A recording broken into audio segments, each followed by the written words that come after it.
بسم اللہ الرحمن الرحیم۔ مشکل اردو پڑھنا سیکھ رہے ہیں اردو کی کتاب گلستان ادب کے ذریعے سے، اور ابھی جو سبق چل رہا ہے وہ ہے لمحے۔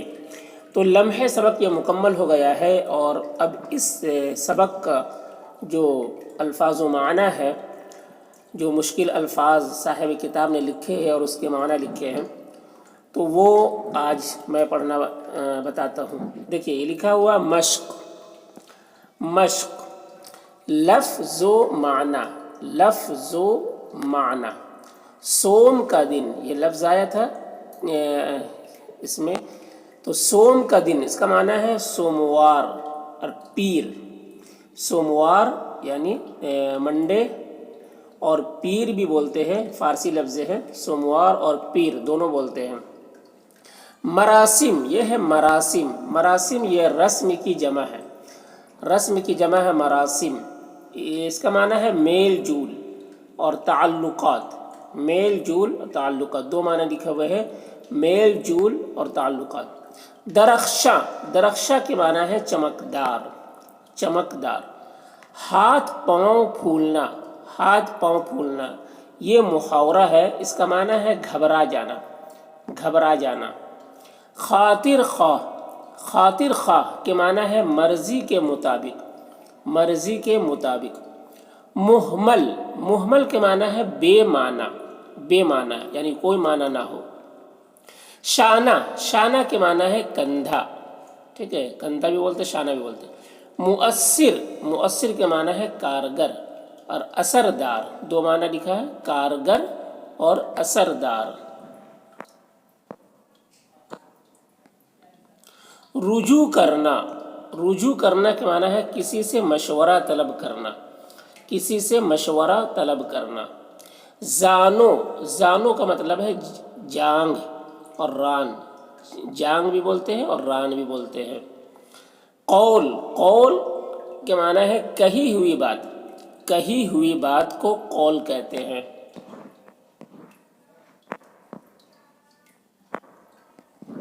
تائید، تائید کا معنی ہے مدد کرنا، مدد کرنا، اتفاق کرنا، ساتھ دینا، تین معنی لکھے ہوئے ہیں تائید کے، مدد کرنا، اتفاق کرنا، ساتھ دینا۔ خد و خال، خد و خال اسے پڑھیں گے، اس کا معنی ہے ناک نقشہ، ناک نقشہ۔ مہذب، مہذب کے معنی ہے تہذیب یافتہ، تہذیب یافتہ۔ موہنی، موہنی کا معنی ہے پرکشش، پرکشش۔ تأمل، تأمل کے معنی ہے جھجک، دیر، دو معنی لکھا ہوا ہے، جھجک اور دیر۔ سرزنش، سرزنش کے معنی ہے ڈانٹ پھٹکار، ڈانٹ پھٹکار۔ اس بات میں سر ہلانا، اس بات میں سر ہلانا کے معنی ہے کسی بات کو تسلیم کرنا، کسی بات کو تسلیم کرنا یعنی ماننا۔ اقبال کرنا، اقبال کرنا کے معنی ہے مان لینا، مان لینا۔ ڈویٹ، ڈویٹ، ڈویٹ کا معنی ہے دو گانا، اور مردانہ اور نسوانی آواز میں، آوازوں میں ملا کر گایا ہوا گیت کا دو معنی لکھا، دو گانا، اور دوسرا ہے مردانہ اور نسوانی آوازوں میں ملا کر گایا ہوا گیت کو ڈویٹ کہتے ہیں۔ خدشات، خدشات یہ خدشہ کی جمع ہے، خدشہ کی جمع ہے خدشات، اس کا معنی ہے اندیشہ، اندیشہ اور خطرہ، دو معنی لکھا ہوا ہے، اندیشہ اور خطرہ۔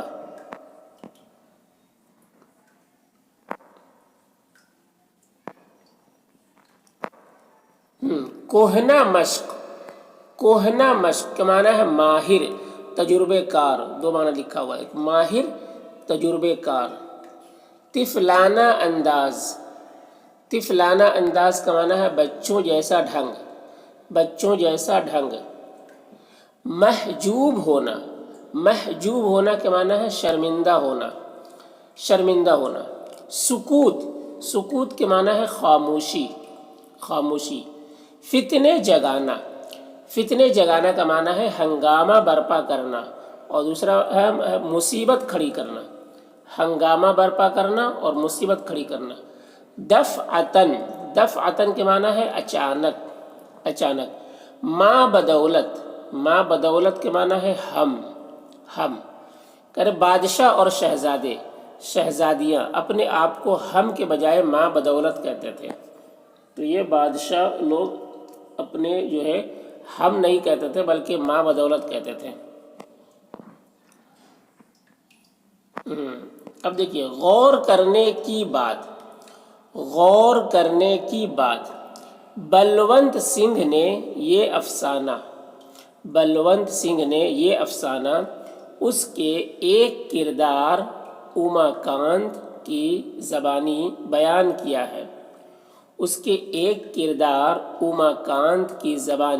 بیان کیا ہے. افسانہ لمحے کسی بہت نمایاں واقعے کے بجائے ایک دکھ بھرے احساس پر مبنی ہے.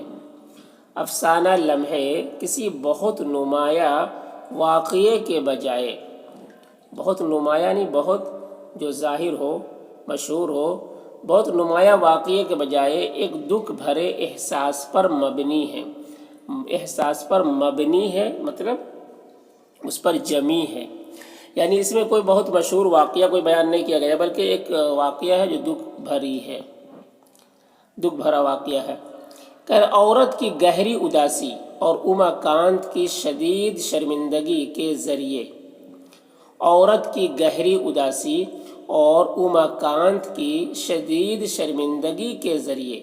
بلونت سنگھ یہ بتانا چاہتے ہیں کہ ایک دوسرے کے دکھوں میں شرکت ہی